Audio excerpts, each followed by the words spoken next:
Hey guys, welcome back to Hari and Maria's Kitchen. Today we're going to be making one of my favorite dishes, butter chicken. Whose chicken? Butter chicken. What about our chicken? So for the butter chicken, we have all of our ingredients laid out here in the order that we'll need them. How's it going, Hari? Pretty good. Careful you don't cut yourself. Ow. So cutting duties have gone to Marie because I can't stop bleeding in the onions. Step number one, getting the diced onions real nice and sauteed in that ghee. Once we do this for about 5 minutes, we're going to start throwing in the rest of the ingredients. Hey guys, so now that the onions are nice and sauteed, we're now going to throw in the chicken, the minced garlic, and minced ginger. And what we're going to do is we're going to leave it in here until the chicken is nice and cooked.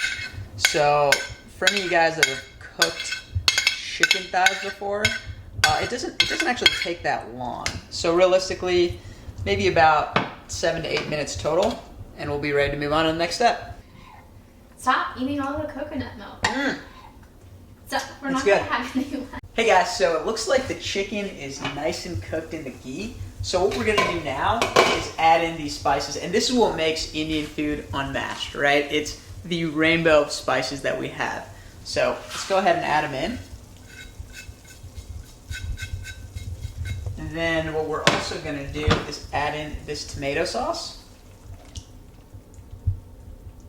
And now we're just gonna stir this around real quick and let it cook for another 8 minutes or so before we do our final part of the curry.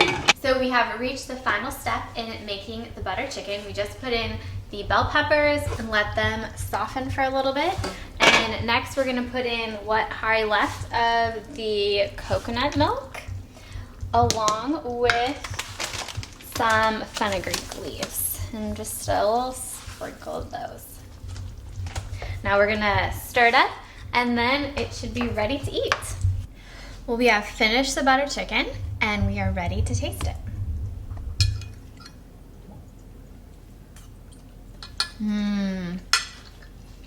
Butter chicken. Butter chicken? I barely know her chicken.